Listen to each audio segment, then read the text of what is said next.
But this is actually the first time I've ever met him. So, Joe lived in Gustine and went to Gustine High School, but he didn't graduate. So he's fondly referred to himself as Gustine's most famous high school dropout. So, Joe, someone who knows you a lot better than I do, is Trudy Jensen Sheffield, and she's going to speak of you, Joe. Hi. Our speaker for today is Joe Mosko, and he was born in, and I keep pronouncing the name wrong, Gelnica, Czechoslovakia, as was his father, Johann Andreas Mosko, and his 4 siblings. The 20th century, in case you don't know Czechoslovakia history, was a really chaotic time. The Nazis invaded, and then the Russians came and liberated Czechoslovakia. And somewhere in there, they were all caught up in the whole thing. And right now, this town is in Slovakia, not in Czechoslovakia anymore, because Czechoslovakia is broken up into different parts. Joe has stories to tell of his family's survival during that time and their eventual arrival in New Orleans in October 1st, 1951. The Mosko family story intersected with the Jensen family story in 1952. My grandpa Jensen, William Carl Jensen, died of a heart attack on February 5th, 1952, at the age of 71. It was also the year that my grandma Jensen found the Mosko family. Apparently, Grandma's 2 daughters, Mrs. Lena Zimmerman, Jan's mother, was going to attending the Lutheran Church in Turlock with Grandma's other daughter, Alma Brown, and between them, they heard the Mosko family as refugees, German Czech refugees, and Grandma thought to herself that would be really helpful to have them come over to Gustine. And the thing is that they had, the Jensens had the place in the hills, in the foothills. John Jensen, I'm getting off track here. So they had the 2 places to run, and Grandpa had just passed away, so now they were looking for another family. The language would not be an overwhelming problem, as Grandma grew up speaking German at home. Grandma and her parents and Uncle Pete Miller, you know, from Pete Miller Road up there, were from the area near Hamburg, Germany. Peter arrived first in 1880, and then John Miller came in 1885. In the following year, 1886, John's wife came with the 11-month-old daughter, my grandma, Greta. Okay, so they came from the area near Hamburg, so they were still speaking German. And then during that time, there were other relatives that came over from Germany, and Grandpa came from the island of Fur, which is out there in the North Sea between Denmark and Germany, and he brought Frisian into the language mix. And if you would know anything about Frisian, it's the one that they could read Beowulf in the Old English. So kind of a mixed up thing with languages. They were also attending the Lutheran Church in Newman, St. James Lutheran Church, and both Dad and Uncle Bill and all the aunts and uncles got their catechism in German with Reverend von Renner up until just before World War II. Okay, John Mosko worked as a milker and a hired hand on the place, with the boys Mike and Joe working as school permitted from March 1952 to July 1954, when the family left for Sunnyvale. Joe Mosko finished high school in Sunnyvale, graduated from San Jose State, married a fellow graduate of San Jose State from Gustine, Francis Worthington, and then went to work at China Lake for the U.S. Navy in the Civil Service. After retirement and moves to Boulder Creek in Scotts Valley, Joe continued to farm in the Gustine-Newman area. At each move, I'm sure you will agree that Joe made the most of whatever circumstances that he found himself in. He has worked hard to learn new languages and to study engineering, science, and farming. It has been my pleasure and my family's pleasure to know this man and to learn his story.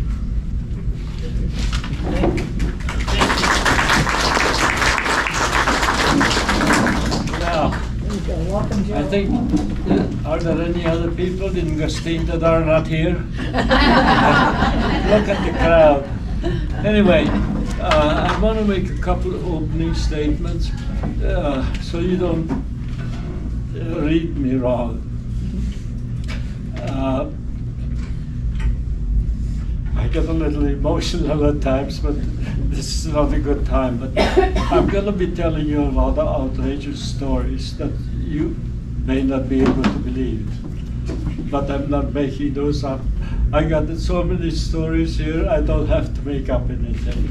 The other advantage is my story is always the same. It doesn't get better from speech to presentation to another presentation. So I'm totally open to you. I'll share with you a couple of things that are a little difficult, but I'm going to give you the best I can do. The other thing, one, I had a couple of epiphanies. We just had one, but I had a couple of them, and I'll highlight things that have really changed my course or corrected things that I didn't understand well before. And I did live the American dream. I've been so blessed, you would not believe how everything turned out good for me over the years. So let me just start, my tumultuous life. Up until I was 8 years old. Oh, let me back up. Marianne made a good comment about celebrating 250th anniversary. That means a lot to me because you're about to hear, how difficult life was at one point. When our country was formed 250 years ago, my little old town in the mining area of Slovakia celebrated their 500-year anniversary. Okay? So if we go back from there, you can tell I come from a region that was pretty well off because they mined gold and silver and all these things that even rich empires wanted to be included. So my borders changed all the time. The latest one was about the time Gustine was born. That's also when Czechoslovakia was formed, because World War I, the winners of World War I decided, how to carve up the area that belonged to the previous empire. So, so they created Czechoslovakia. And I'm from the Slovak part, which is the poorer, the eastern part, with Poland on the north, Ukraine to the east, Hungary to the south, Austria to the west, northwest is Germany. So that sort of gives you. By the way, Slovakia fits perfectly well with 5% to spare to fit right into this valley that we're so proud of, because everything that we can grow and sell and make people happy because they have something to do. With this introduction, if I sound like I'm bragging, I'm not, but I'm trying to tell you the best I can how things were. So let me start with the difficult part. You know, when I was barely a little bit over 8, things really turned bad for me because my mom was sick, our mom was sick. There were 5 of us kids, but the oldest one went off to a summer camp before she got really sick. And he could not get, there was no way for us to call him back, that mom died. On the day we were burying my mom, she was about to put in. That's when a machine gun discovered movement in the cemetery. And they decided to send some bullets our way. We all scampered. Fortunately, we did not have an additional person to bury. We all miraculously escaped. So that was my mom, my dad, 4 of us kids. The kids' age were, my brother was the big brother for 10, I was 8, my sister was 6, and our baby brother was 4. And so we scampered, and I'm embarrassed to tell you that I did not look about how my sister and little brother, made it to safety. We just all scampered out of the cemetery. So to go to the funeral was a really tough choice because we had to come by a dirt road over a hill that was infested by gorillas at the time. There was a big uprising going on that had just started like a month before. So, perhaps you sort of get the idea of, how much fun and games it was. I went from something, where I didn't know what hunger meant. We always had food. In a matter of months, I learned to bake in the States. So that's my fall at the time. I hope to get over this thing, but fast forward because we have very little time, and I'm gonna be telling you a bunch of stuff that you probably don't want to believe. We, at one point, my brother and I got separated from the house where our 2 others were. My dad was a policeman, in a small town policeman. So he was a marked man from day one in the uprising. Because for some reason they always want to take out the police because they have guns or supposedly can protect us. So, he was in danger just to come and see us. Well, without a mom, the 4 of us and Hans being gone on a camp that we can't call him back. The 4 of us bumbling around our house and stuff, he made sure that we always had something to eat. But, it was difficult. So I'm going to skip over the next point I was going to make about how my brother and we got captured by some German paratroopers. Here I am. I opened up the can. Anyway, with those raids that we had, some people, the people in authority decided, well, they'll just come in with an army and they're going to clean out all these partisans and guerrillas, that were infiltrating from the east. Well, they said, okay, for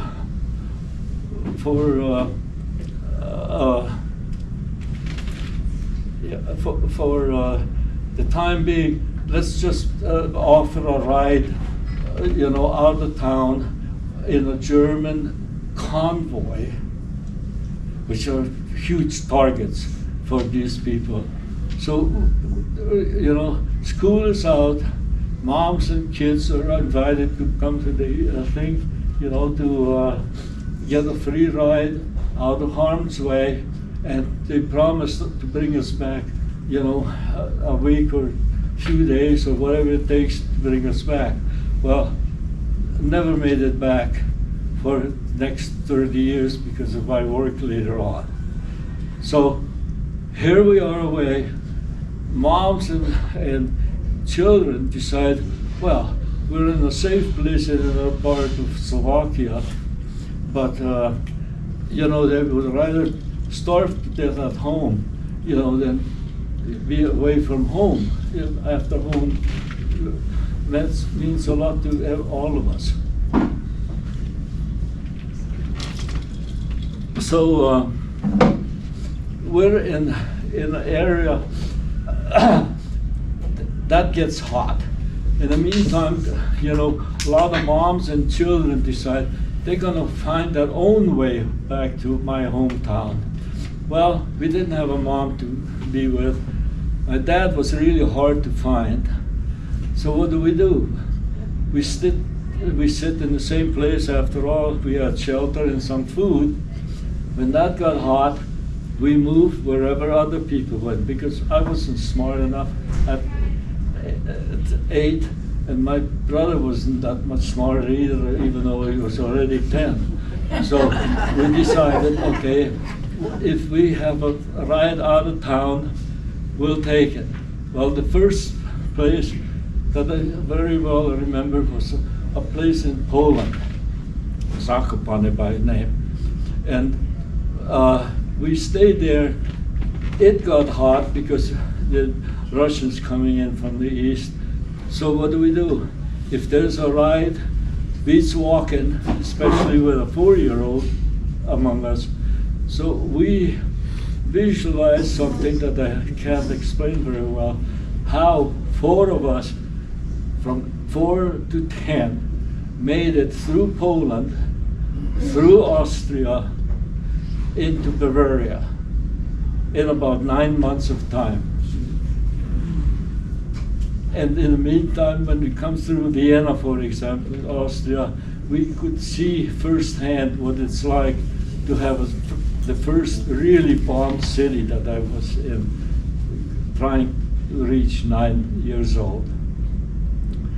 Now, so there were a couple spots in Austria that I remember, and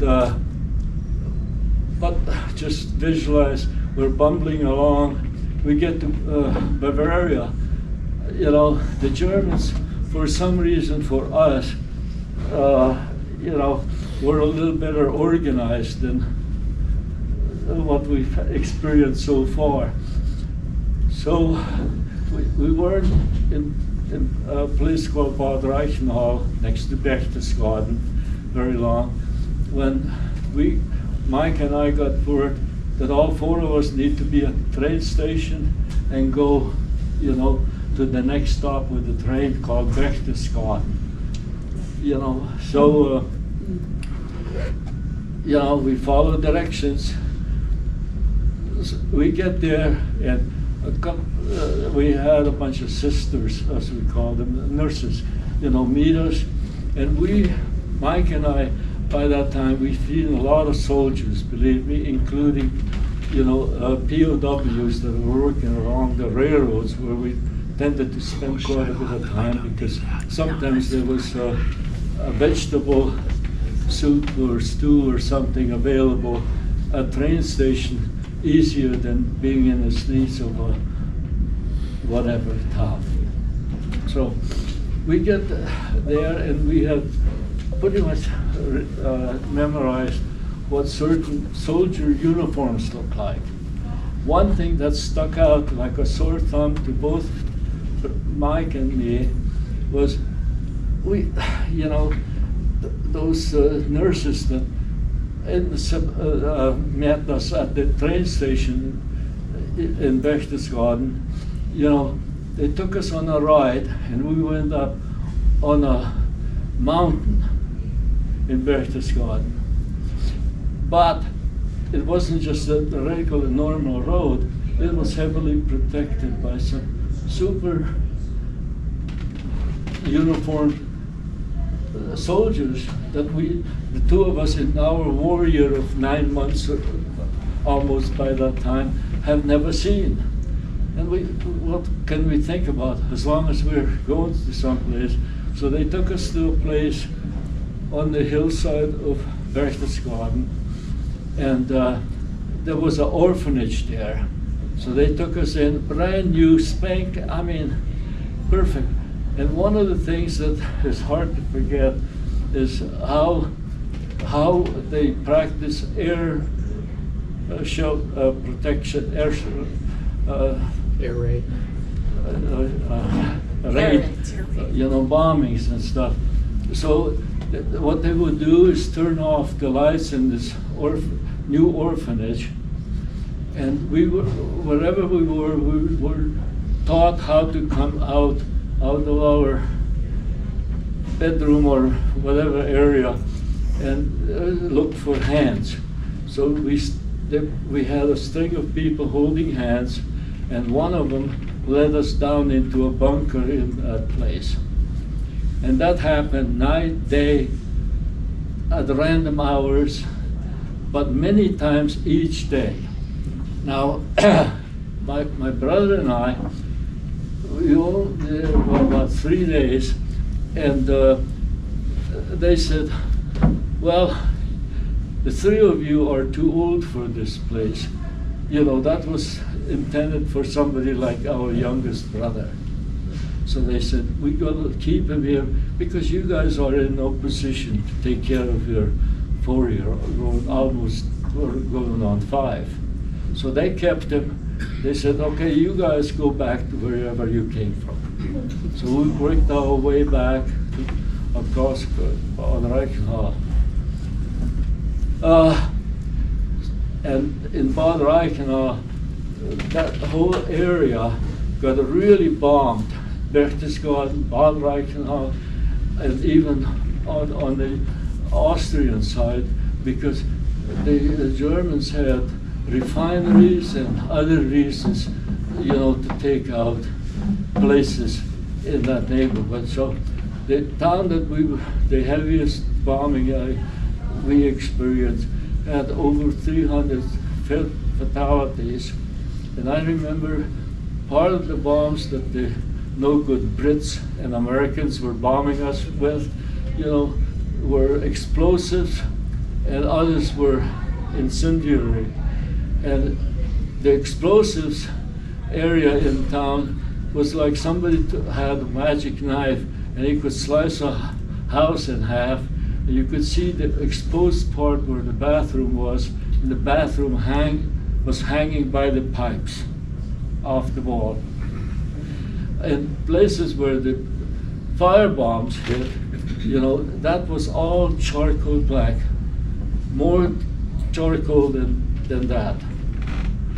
And so that's also where my brother and I perfected our routine for begging, because on Sundays these places were like spas, or you went there for anything you had.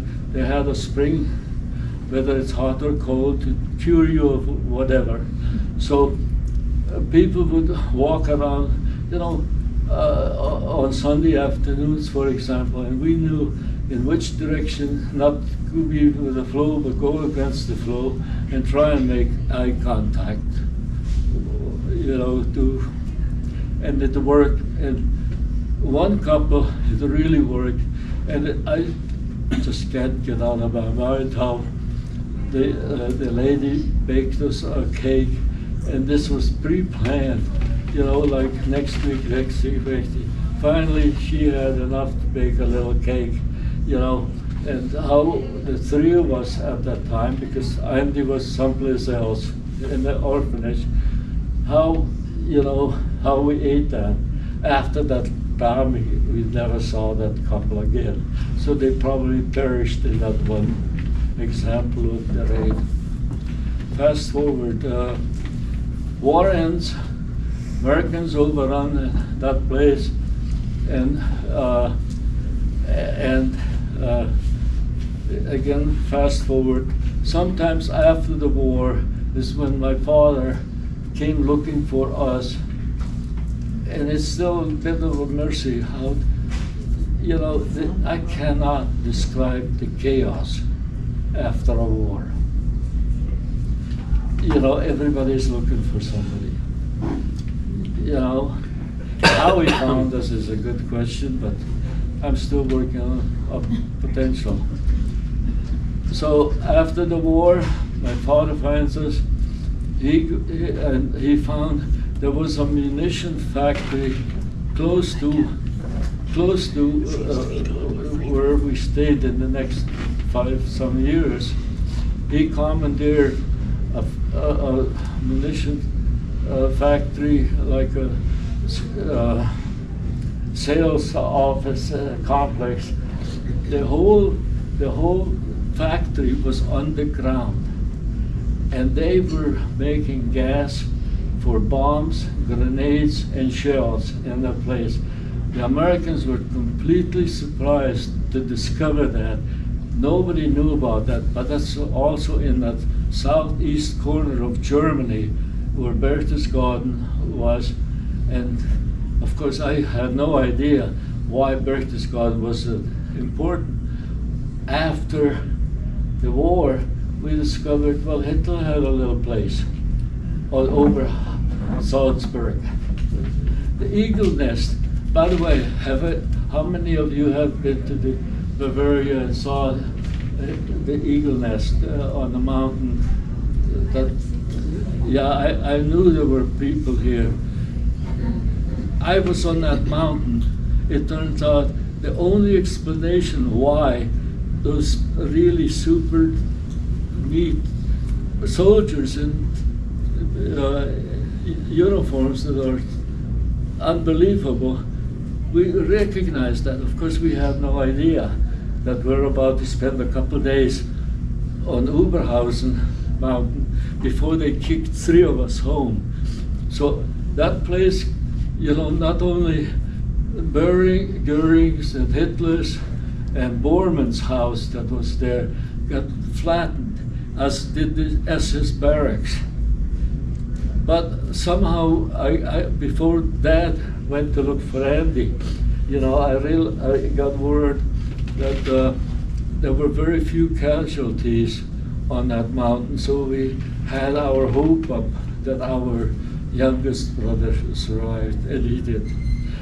But afterwards, when Dad went to look for him, nobody knew anything. Nobody wanted to be close to a Nazi anything, whatever. And this was just an orphanage. But I'm trying to give you the flavor of what life was like at that time. Fast forward, we stay in Germany. I have a chance of a lifetime as a refugee in Germany, Bavaria, you know, to get into the German post office, which was the best job I could have ever imagined. Well, I had to give it up because I was not of age to stay behind with my German brother that was of age. So I had to pull up stakes, resign, and come over here and start again. So fast forward again, we arrived through a free trip. I mean, we were poorer than poor. You know, we had a free ride from Europe to New Orleans on an empty troop ship. They would take troops over there. You know, they had to teach those troops a lesson.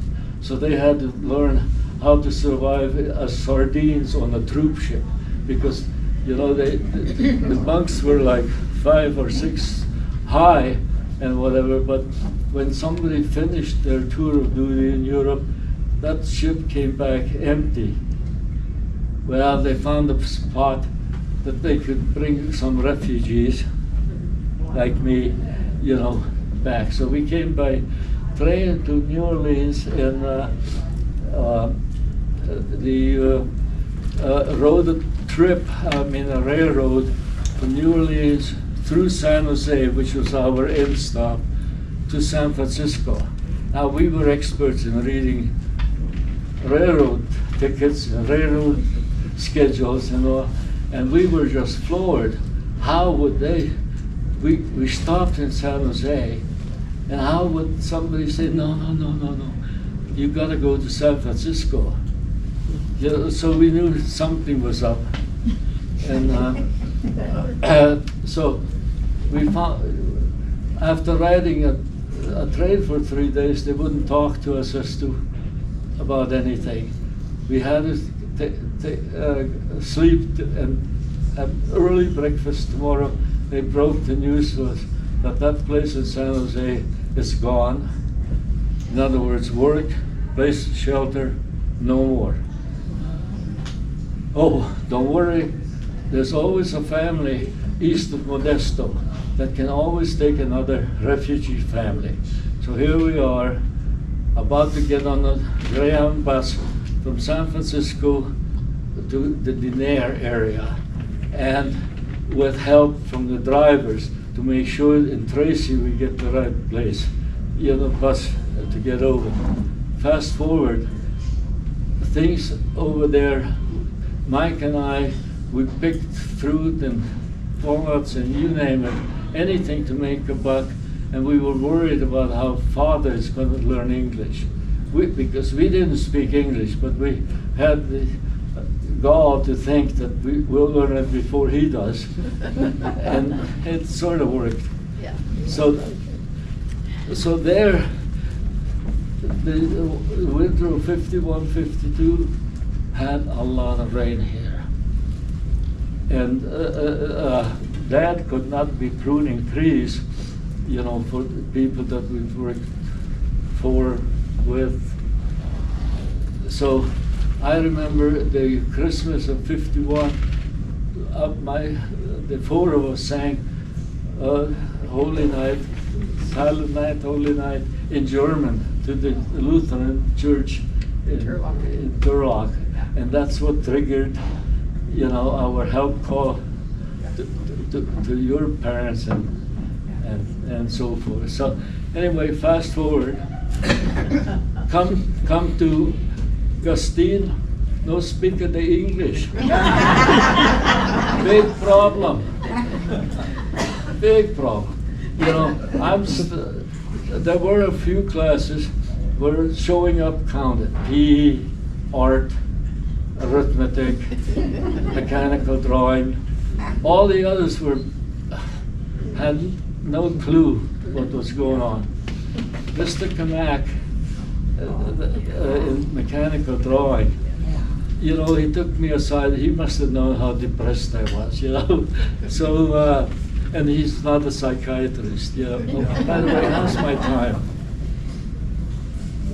You're okay. Am I over? No, keep going. Okay. So, Mr. Kamak explains to me, says, I don't have to do that the rest of my life. Do you have any idea how poor I am? Doesn't matter. Doesn't matter what I'm talking about. It's hard, but it doesn't matter. Really. What do I have to do? You need to learn a language. Now, those three don't count. What do I have to do? This Gustine High School always has Spanish. Spanish? If I have to take it, I'll take Spanish. That was another one of those little miracle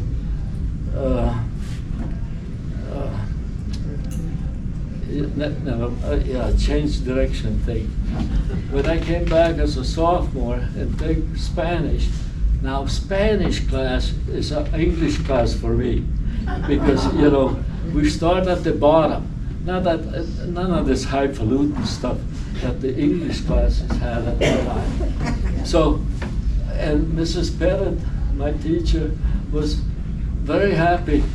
I just happened to have a knack for learning words at that time. So, I could remember the 20 words, either backwards or forwards, and what they meant in Spanish and English. And whenever I screwed up and didn't know what the English word was, I wrote the German word there. And she accepted that and gave me full credit. So anyway, And then there was a young gal. I mean, I had such a bad thought about, the native girls. I mean, they were so beautiful and all that, but it's like looking at something that, how am I even ever going to talk to them, without being forced to do so. So anyway, I go through high school, do really well, especially in my junior year when I had chemistry. That was another big, important one. And I knew chemistry. Mr. Carlson tried to make it difficult for me to get an A+ in chemistry, but I did it anyway. Then a little misunderstanding happens, and it's time for us to move. But I think God's hand was again with me. I should have emphasized that more. I believe God, my Lord, has taken better care of me than I realized. Even though I had expectations because of my name and having learned way back then what my name in the Bible story is. So anyway, we go over there. I am able to finish my last year in high school over there, but I had to take a load that nobody would approve. But there was only one hope, and the counselor said, well, you can go talk to the principal at Fremont High School, but it's ridiculous what you want to do. I wanted to graduate in 4 years, even though my first one was 0. So I had to make up a bit, as you would guess. The teacher the principal, first of all, laughed at me, but then he had this bright idea, and boy, he was really a smart one. He said, he's going to approve it because he knows in a week or less, maybe 10 at the very most, I'm going to be in his office begging to drop classes because I had so many units to take. Well, it turns out I forgot to go back. The other thing that was great, he also, at that time I had to work to make sure that we have a place to rent for the family because my dad had trouble finding suitable work. So anyway, I did graduate. I did get into San Jose State, even though I was admitted to Stanford and Cal, but those were pricey and I couldn't work and stay at home and these kind of reasons. So fast forward, we graduate, and through that whole time, this Frances Worthington gal, hasn't lost interest in me yet. So, but the deal was, once I can have a job and can provide for us, that's when I'm going to be. I did not know about her mother, and I didn't know how much smart a decision I had made, just by principle, because later on things didn't turn out as well at a point or two or whatever. So fast forward, we graduate, and about that time, I realized that I ought to be drafted. And there was a screw up where the FBI came to Sunnyvale because I had put down something on an application that I once worked for a foreign government. Well, the Bundespost is part of the German thing, and that held up the paperwork for me being drafted. So when these guys explained to me, hey, if you keep studying your engineering thing and take a defense job, this would be better than you learning how to march with a gun or whatever. So fast forward, I graduate. So just to put a exclamation mark, in 8 years of being in the country, I graduated from high school. I graduated from San Jose State as a double E engineer. and I had a job waiting, and we get married, and one of her moms was at our funeral in You're married. halfway to Newman. What's it called? It was a little schoolhouse kind of. Never mind. I'm wasting time. So here I am. You know, I was so impressed. I volunteered to work for the government for 1 year. I get down there, and this is the place. That laboratory is the one that had the vision and the smarts and the capability of putting a Sidewinder missile prototype to test it, are the theories about being able to defend airplanes with Sidewinder missiles. Is that a dream, or does it actually work? And it worked.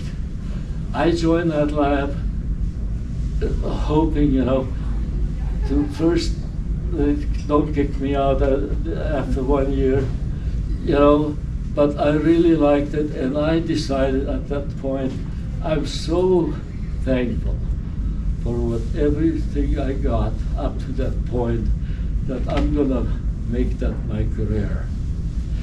And if I tell you what I did, I know you would think I'm bragging, but I just happened to be one of 3 people in the U.S. that were interested in building an air-to-surface missile to take out enemy radars that were threatening our Navy and Air Force pilots. Korea just being one of them, and all.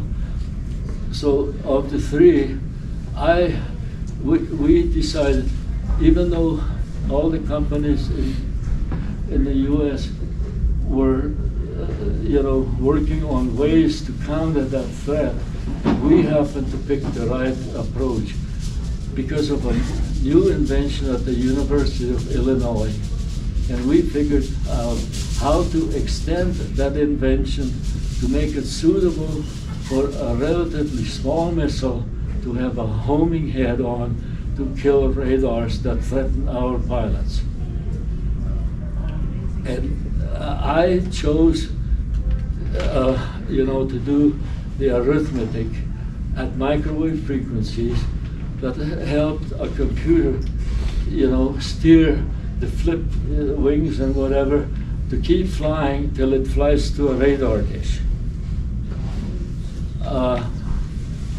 Let me just sort of terminate things here by telling you that particular contribution led to a number that I didn't know, even though I was a designer. I have the need to know how many of such missiles were built in the US. So now that I'm a civilian, and with AI, I Googled to see how many of this and how many of that were built. And I was floored. We built over 51,000 missiles for that purpose over the 30, 40, 50 years. So when I say I live the American dream, that part I'm not exaggerating one bit. And I was in a position that was super neat, even more so than my co-workers, because I went back to school a couple times to learn something. And then I also, as a recognized expert in the government, was invited to a whole bunch of companies, just Lockheed, just to mention one of them. They would love to have me come in. And I was given a lot of presentations about the kind of technology that I worked on. And even beyond the borders of California, and beyond the borders of our countries like Europe or Asia, whatever. So, and I'll complete, before you get bored here, I'll just put out that I even learned how to write because I am a co-author of a book about the technology that led to the kind of homing missiles, you know, that just hinted at. So with that, and a few fast forwards, does anybody have any challenges like all this wild stuff that I tried to hint at? By the way, the first thing I did when I got to Gustine, I checked the price of ripe tomatoes. So, And how much were they? but I don't know. Sometimes people, when they get mad, ripe tomatoes are at the right price. But we're not throwing them. Oh, yeah, you're saving them. Yeah, For exactly. another day. Any comments that somebody would So it sounds like you didn't ever find your younger brother? say again, please? It sounds like you didn't ever find your younger brother? I'm sorry. No, we found They Uncle found him. Andy. Yeah. Oh, You oh, left him yeah, they hanging. did. Oh, yeah, I'm sorry. You never. Yeah, he too spent his career at Lockheed, you know. Oh, maybe that reminds me of something else. There was one time when Fran and I were really looking forward. I had actually a little trouble getting approval for being gone from my office.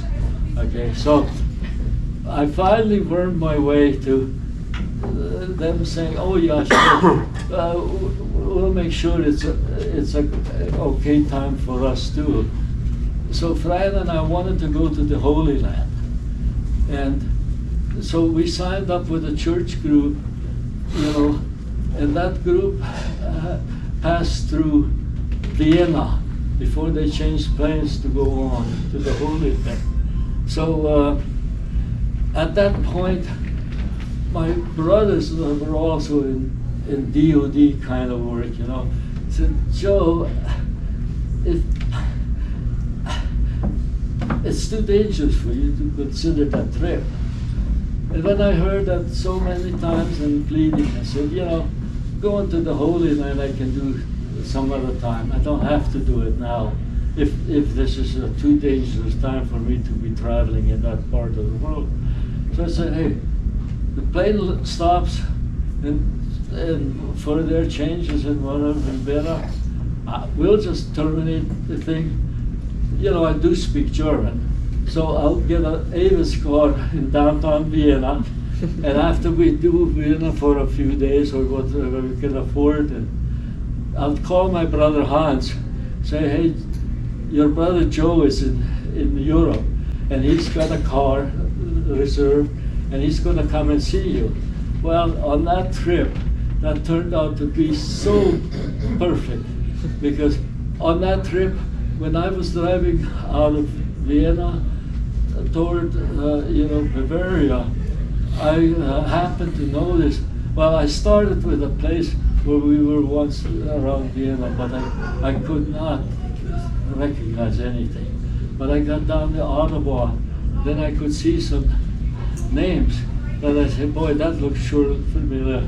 And I was able to find where we ate when we were down for probably a couple of weeks, one of our long stays in this bumbling our way from Poland all the way to Bavaria. Oh my goodness. And the same thing when I got to Bad Reichenhall, you know, I had it burned in my memory of from the train station, which way I would turn and whatever, you know, to find the house that we were in Germany before that town got bombed.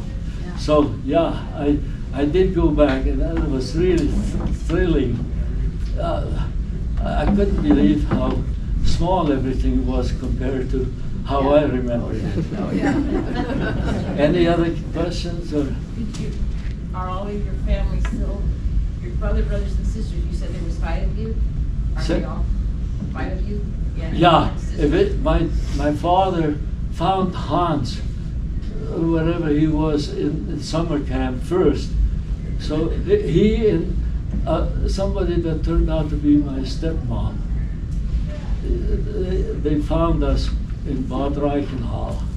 And when they arrived, I just, Dad wanted to know, well, where's Andy? Where's everybody? I said, well, the other two are with me, but they took Andy from us, and I gave him the same story at that time. And he went on and looked for him, and like I said, he had trouble. But the way that works, it's like a string, He found some end, and he pulled on it, and even though that wasn't productive, it led to somebody else that might know something. And you go there, and you might, there were enough mites to where my dad had a choice of a bunch of little kids, and he picked a good one.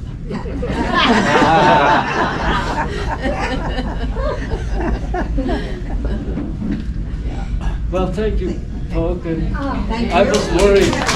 I was hoping you'd share so you won't fall out of the chair board.